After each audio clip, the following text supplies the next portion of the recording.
Most Yu-Gi-Oh games have a high amount of luck involved, which often leads to a wide variance between each playthrough.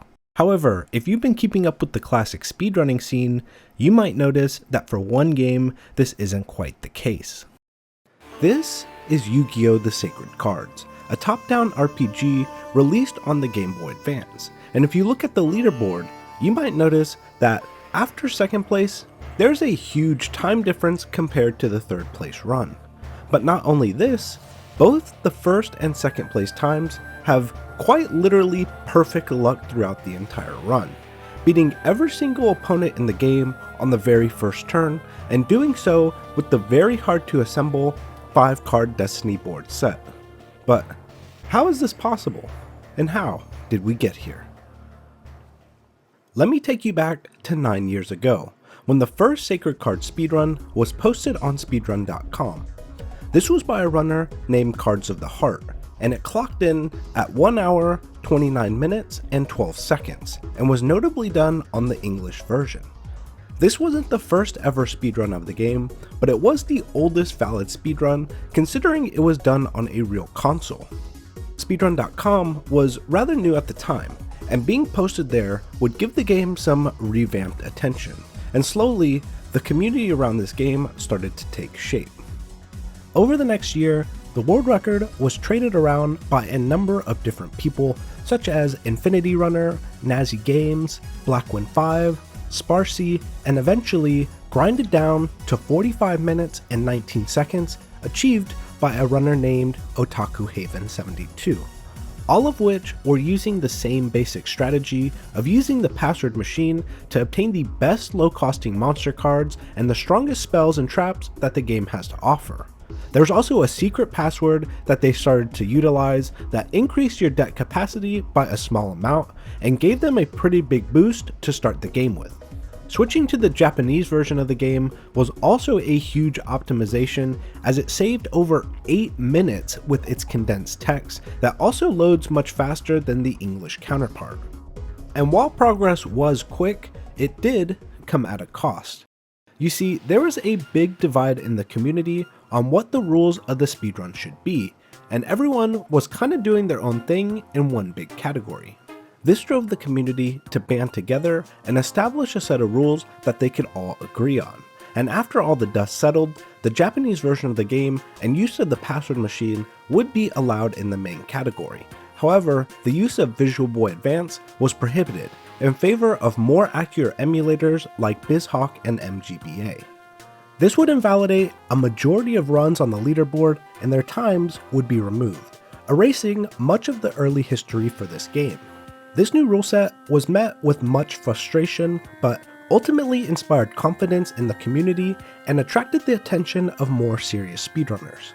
This kicked off an era where the world record was hotly contested by a few key players, and with all the Visual Boy Advance runs removed, this meant that the world record was now held by Cards of the Heart, who had in the meantime switched to the Japanese version of the game and achieved a console time of 49 minutes and 3 seconds.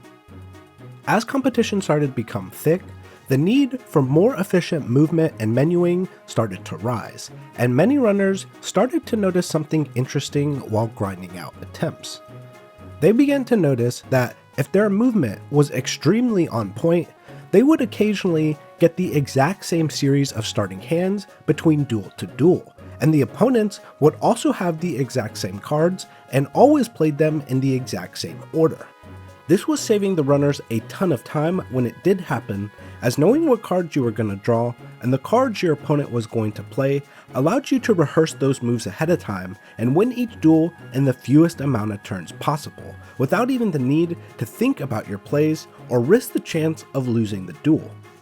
As more runners started to become aware of this, it was inevitable that they would try to incorporate this more and more into the existing route. And just a few months after Cards' 4903 sat on top of the leaderboard, Otaku Haven 72 would reappear on the scene after being banished to the Shadow Realm, and this time he was using an official console. Otaku would start to rely on this manipulation to save a ton of time during the early parts of the run, and was able to replicate the same RNG pattern all the way up to Weevil before having to play out the rest of the game normally. and in doing so, he would end up taking the record back from Cards of the Heart in just a few months. Hold on, I got it! Got it! Waiting for it. Waiting for the split. 48! Yeah, in your face, Card of the Heart. Yeah. This was pretty hard to keep up with at the time. However, a once up-and-coming speedrunner by the name of Xandergoth had reached his final form, and soon after that, he used the manipulation strategy against Otaku to beat him at his own game and bring the world record time down to 48 minutes and 23 seconds. No way, dude. No f***ing way. Fucking sick fucking Merrick, dude. Holy shit. What the f***, dude? With the world record battle fully underway, Cards of the Heart began to take a step back and notice the full potential of this RNG manipulation strategy, and instead of grinding out the temps, he would optimize his movement paths in such a way where he could get a very consistent result. This could be seen in areas like after he duels the ghoul in the alley, where he buffers inputs as the scene loads in order to navigate certain areas in a consistent manner. Cards would plan out the movement for the entire game ahead of time, which would allow him to carry the RNG manipulation further than anyone had before. And after returning to grind out attempts with this route, he would be the first runner ever to use this strategy and complete an entire run which was fully manipped, this time reclaiming the world record and beating out Xandergoth by nearly 4 minutes. Good. We in there. It's not quite 44:30, but it's good enough for me. 44:34. Yeah, that's good enough. While this was an incredible feat, the way manipulation worked was still a bit of a mystery. After all, there would be sections of the game where being 1 frame late would completely ruin it. But in other parts of the game, like when you duel Weevil in the park, or the Robo Brothers in the alley, you could run around or just hang out for a while, and the RNG would be exactly the same. So what's up with that? Well, we wouldn't find out for almost 4 full years, as beating Cards of the Heart's run would require an immense amount of effort to design a better route and was pretty intimidating to new would-be runners of the game. But as the record stood there gathering dust, it eventually caught the eye of an absolute monster.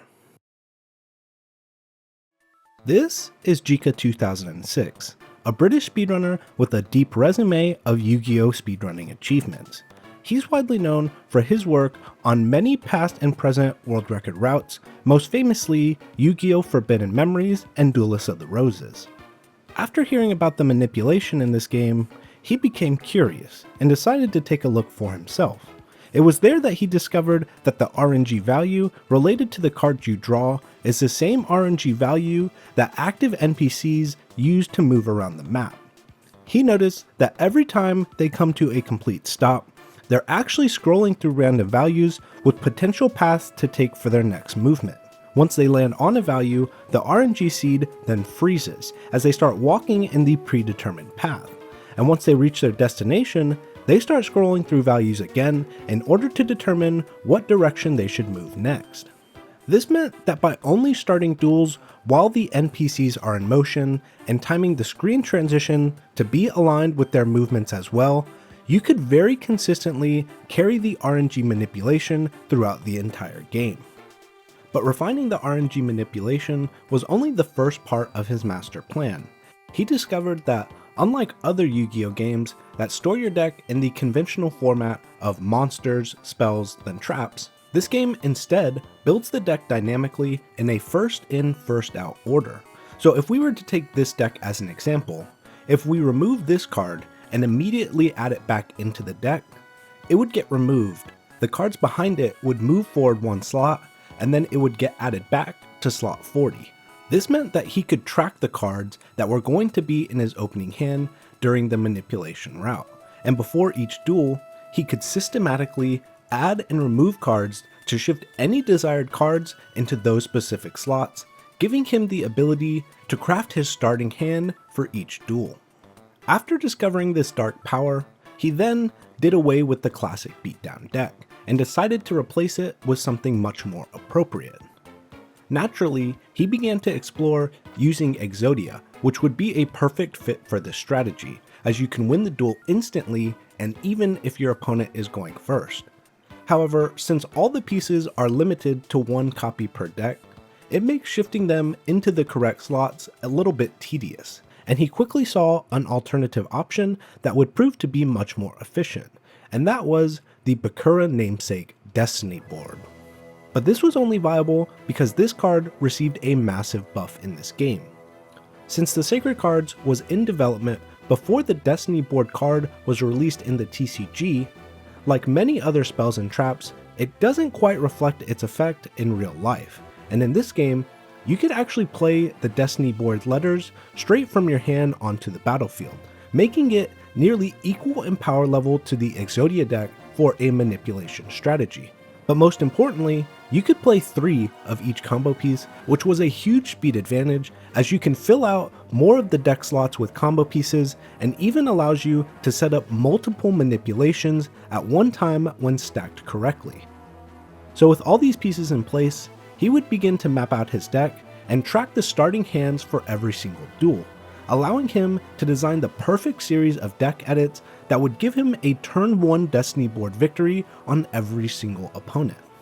And when the route was complete, Jika would begin his grind, and within a couple of days, he would tear through this game at a speed no one thought was possible, beating the OG Cards of the Heart by nearly 14 whole minutes and obsoleting a decade worth of developed strategies in the process.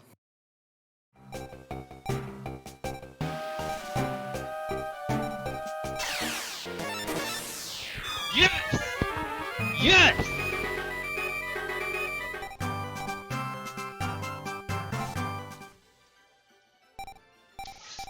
Yes!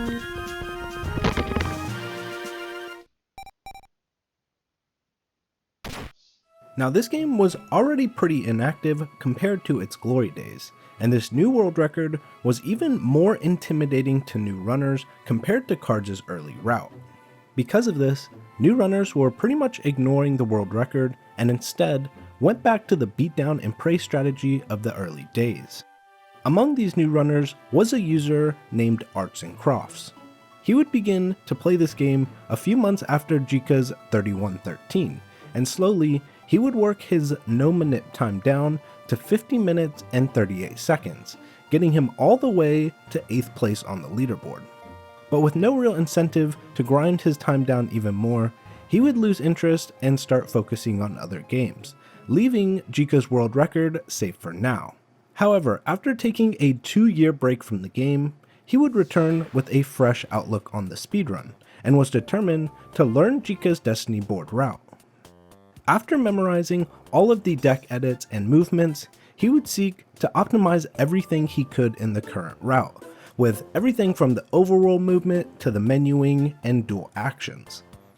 After practicing every section of the game over and over again, he would officially return to speedrunning the game in February of 2022. And when his grind was over, he would leave his mark on the game, and with all of his optimizations, he would end up beating Jika's 3113 by almost an entire minute, achieving a time of 30 minutes and 15 seconds, which is where the record stands today. Holy moly.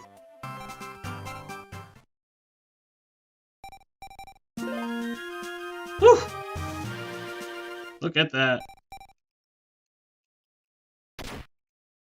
Now, even though Sacred Cards has been essentially pushed to its limits, with only minor optimizations left to capitalize on, that doesn't mean the story will end there, as there's always room for new strategies and optimizations to be discovered. And if you want to know what happens in the next chapter of the Sacred Cards speedruns, be sure to subscribe and stay in touch with some classic Yu-Gi-Oh! Video games. I'll be cooking up some more content in the kitchen, but if you have any suggestions of games you want me to check out in the future, be sure to let me know in the comments, and in the meantime, stay clean, scrubs.